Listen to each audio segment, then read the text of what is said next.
ilaahay baynu u mahad celinaynaa nimcada uu ina siiyey nabadgelyada iyo barwaaqada iyo ladnaanta muuqata ay ka mid tahay waxaanu maanta halkan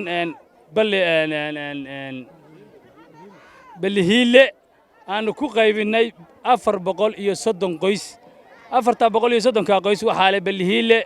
oo 100 qoysa balli samatar oo 130 qoysa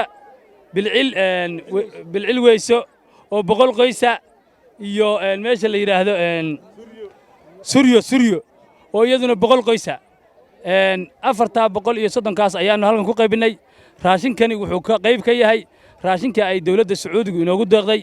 markaska Malik Salman bin Abdul Aziz Al Saud ayna bixinaysay oo ay qaybinaysay hay'adda u diyaar garowga aafooyinka iyo kaydka raashinka qaranka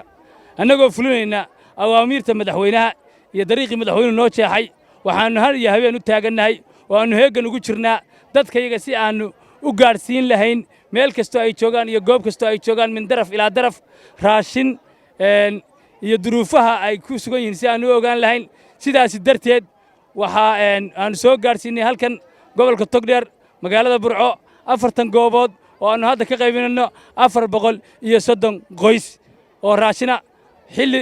ay rabadaantii inaga xigto 12 casho oo bishii rabadaana raashinkani wuxuu ka kooban yahay 7 item daqiiq sonkor bariis baasto biinis iyo saliid iyo timir waxaanu rajaynaynaa inuu baahiyaha dadka liita wax ka tari doono insha Allah wixii dadkeena waxa ma wada gaari karaan wixii dhimanna waa loo dadaalayaa markasta waa iska soo daba dhacaya markii koowaad maaha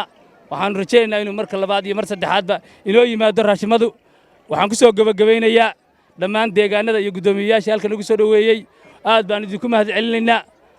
waxaa kaloo aan u mahad celinaynaa Salman bin Abdul Aziz Al Saud markaskiisa mucaawimooyinkiisa oo raashinka soo bixiyay iyo cid kastoo ka qayb qaadatay oo ugu horeeyo madaxweynaha madaxda hay'adda Narfor anagu hadda ka joogno oo anagu guddoomiye ku-xigeenka iyo afka hay'adda Narfor ku hadlaya dhammaantiin aad baa u mahadsantihiin waxaan markaa aad iyo aad markaa ugu mahad celinayaa cid kastoo raashinka ka soo shaqaysay waxaan si gaar ah ugu mahad celinayaa waxa weyn dawladda Saudi Arabia ma garatay oo door weyn King Salman Foundation oo waxa weeyaan raashinkan qayb weyn ka aheed soo bixisay guddoomiyaha hay'adda u diyaar garowga aafooyinka guddoomiye ku-xigeenka oo door weyn barasaabka gobolka Togdheer oo door weyn ka qaatay ciidanka bilayska oo door weyn ka qaatay raashinka inuu dadkan soo gaaro waxa kaloo si gaar ah ugu mahad celinayaa guddoomiyaasha 4 deegaan oo iyaguna shaqeynaya habeen iyo maalinba oo shaqadan waxa weyn si fiican u gutay waxa raashinkan ku soo beegmay waqti aad iyo aad munaasib u ah waqti bishii Ramadaan ay soo galayso waqti dadku aad ugu baahan yihiin insha Allah waxaan rajaynayaa in raashinka halka ka sii wadi doono anigu Cabdi Maxamed Guuleed hayrka Suryo oo ka socda tuulada Suryo qasax halkan maanta waxa lagu soo gaarsiiyay 100 qoys raashinkood Ilaah baa mahad leh waa naga qaadanayna waa naga kala guranayna waxa weeyaan waxaan u mahadnaqaynaa Ilaah baa mahadnaqay boqorka Sacuudiga oo soo bixiyay raashinka Ilaahay ku ka soo saaray wax khayr leh u galiyo annagana dhanamash falaan ay nooga dhigo aad iyo aad baan ugu mahad celinaynaa hay'adda u diyaar garowga aafooyinka guddoomiyaheeda guddoomiye ku-xigeenkeeda aad iyo aad baan iyana soo dhaweynaa si sharaf leh noogu qaybiyay oo ixtiraan leh marka hore nabadgelyadan iyo raashinkan iyo wanaagan iyo nabadqabkan Ilaahay baan ugu mahadnaqaynaa marka hore marka labaad Saudi Arabia ee soo saaray raashinka soo bixiyay waxaan ugu mahadnaqaynaa wanaagga uu dadka masaakiinta u keenay ee halkan uu lagu bixinayo maanta 430 qoys baa lagu bixiyay annagu waxaanu nahay bilcil weyso 100 qoys baanu qaadanay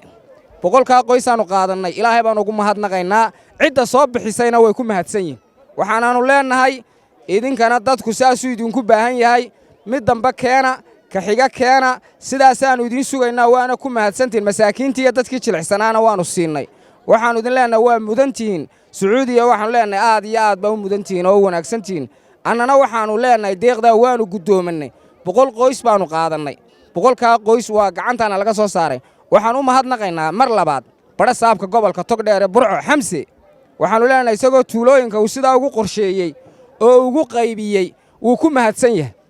cid kasta oo hay'adda ka shaqaynaysa oo imika nala joogta oo guddoomiyaha iyo cid kastaba iyagana waan u mahadnaqaynaa waxaan u mahadnaqaynaa kale madaxweynaha Muuse Bixi Cabdi oo isaguna dadkiisa hoos u eegay oo dadka u codsaday inuu baahiyaadka iyaha gaadhsiiyo isagana waa u mahadnaqaynaa waxaan leenahay madaxweyne horraanteedii baa noo timid deeqda wixii dambena waannu sugaynaa saasaad ku mahadsantahay madaxweyne ciddii soo bixisay iyo dawladdana soo gaadhsiisay iyo haayadda iyaduna ka soo shaqaysay ee ku hawshootay intaba waannu mahadnaqaynaa alxamdulilah mahad ilaahayba iskale waannu mahadnaqaynaa cid kastoo hawshaa ku soo dhibtootay waanu mahadsantihiin halkan annagu faarax samatar baanay 130 qoys waxaanu mahadnaqaynaa ugu horreyn ilaahay baanu mahadnaqaynaa mar labaadka dawladda Soomaaliland mar saddexaadka waxaanu mahadnaqaynaa hay'addan Sacuudiga boqor Salmaan deeqdiisii wayna soo gaadhay dhammaantiin aad baa wada mahadsantiin xilli wacan baan ay ku soo beegantoo loo baahnaa jiyaalkii iyo rabadaantiiba soo gelayso aad baanu ugu mahadnaqaynaa qolada masiibooyinka iyo aafooyinka